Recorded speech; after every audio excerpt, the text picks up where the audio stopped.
ছোট্ট কমলি তার বাবা মায়ের সাথে একই গ্রামে বসবাস করত।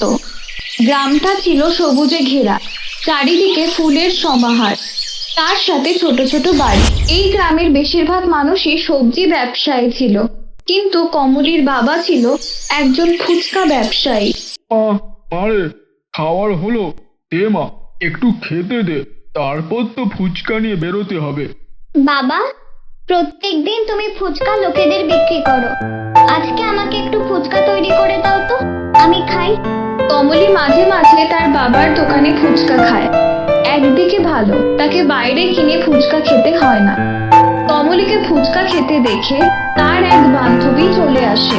কি ভালো রে কমলি, তোকে কখনো ফুচকা কিনে খেতে হয় না, আমরা সব সময় কিনে খাই। কাকু, আমাকে দুটো দাও না ফুচকা, এমনি খাই। আয় আয় মা, আয় চলে আয়, এই নে ফুচকা খা। মা কমলি, তুই এক কাজ করবি, কালকে তো সব বন্ধুদের নিয়ে আসবি, আমি সকলদের এমনি ফুচকা খাওয়াবো কালকে। এমনিতে আমার ভগবানের কৃপায় মোটামুটি ইনকাম হয়, কালকে তোদের বন্ধুদের সবাইকে ফুচকা খাওয়াবো। এই কথা শুনে পূজা আর কমলি খুবই আনন্দিত হয়। এইদিকে কমলির বাবা ফুচকা বিক্রি করতে সরে যায়। কমলি আর পূজা খেলতে লাগে। পরের দিন সকালবেলা। বাবা, তোমার মনে আছে তো, তুমি বলেছিলে আমার সব বন্ধুদের ফুচকা খাওয়াবে। হ্যাঁ হ্যাঁ, একদম মনে আছে। সকাল থেকে তোরা ফুচকা নিয়ে পড়লি, তোমার কি কোনো কাজ নেই গো? বাচ্চাদের সাথে পড়লে যাও না, বাজার করে আনো না, ঘরে যে সবকিছু বাড়ন্ত, সবাইকে ফুচকা খাওয়াবে বলে দিলে এমনি এমনি। মাথায় আছে তোমার বাজারে অনেক দেনা পড়ে আছে, সেগুলো মেটাতে হবে তো। এগো, আমার মাথায় আছে, আমি সব ঠিকঠাক ভাবে দেখে নেব, তোমাকে ভাবতে হবে না। ছোট্ট বাচ্চা মেয়েগুলো ফুচকা খেতে পারে না, বাজারে ফুচকার দাম দিয়ে অনেক, তাই ভাবলাম একদিন ফুচকা খাওয়ায়। আজকে আমি তোমাদের খুব কাতলা মাছ নিয়ে আসবো। সেদিন কমলিদের ঘরে ভাত আর কাতলা মাছের ঝোল হয়। সবাই মিলে বসে খাওয়া দাওয়া করে। বিকেলবেলা কমলির সমস্ত বন্ধুরা চলে আসে তার বাবার কাছে ফুচকা খেতে। মা কমলি, সবাই এসেছে ফুচকা খেতে, চলে আয়, একসাথে ফুচকা খাবি। সবাই খুব আনন্দ করে একসাথে ফুচকা খেতে থাকে। আরে আঙ্কেল, আপনি তো দারুণ ফুচকা তৈরি করেন, আজকে এমনি এমনি ফুচকা খেয়ে মনটা পুরো ভরে গেল। বাজারে ফুচকা তো খাওয়াই যায় না, 10 টাকায় মাত্র 3টে ফুচকা, আজকে আমরা পেট ভরে ফুচকা খেয়েছি। ঠিক আছে ঠিক আছে, তোদের মন ভরেছে তো, এবার যাই, আমাকে একটু বাজারে তো যেতেই হবে ফুচকা বিক্রি করতে। বাজারে ফুচকা বিক্রি করবে বলে কমলির বাবা বাজারের দিকে যাওয়ার সময় রাস্তা পারাপার করতে গিয়ে বড় অ্যাক্সিডেন্ট করে। তাতে তার ফুচকার গাড়ি উল্টে সেখানে সব ফুচকা ছড়িয়ে যায়, আর কমলির বাবা সেখানেই মারা যায়। কমলি আর কমলির মা কান্নাকাটি করতে থাকে, দুঃখে ভেঙে পড়ে। মা, এবার কি হবে বলো তো, আমাদের কি হবে? কমলির মা জানে সংসারের হাল ধরতে হবে। কমলির মা তাই ঠিক করে, বাবা নেই রে, তোকে আর পড়াশোনা করাতে পারবো না, তুই পড়ালেখা ছেড়ে দে।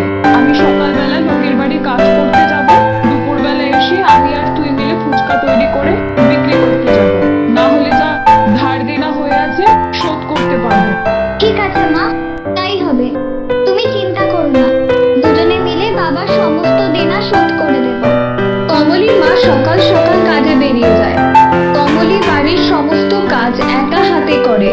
তারপর ফুচকা বিক্রি করতে যাবে বলে মায়ের সাথে বেরিয়ে পড়ে। রাস্তার ধারে দাঁড়িয়ে ফুচকা বিক্রি করে। ভালোই লোক হয়, মোটামুটি ভালোই ইনকাম করে। এইভাবে কয়েকদিন চলতে চলতে হঠাৎই একদিন ঘটলো এক বিপদ। কমলি আর কমলির মা ফুচকা বিক্রি করতে যাচ্ছিল, এমন সময় একটা গাড়ি এসে ধাক্কা মারে। ফুচকার গাড়িতে কমলির মাও সেখানে মারা যায়। বিধাতা, তুমি আমার সাথে এত নিষ্ঠুর হলে কি করে? 1 মাস যেতে না যেতেই আমার মাকেও নিয়ে নিলে, আমার বাবাকে তো তুমি নিয়েই নিয়েছো। আমি এবার কি করব? আমি কোথায় যাব?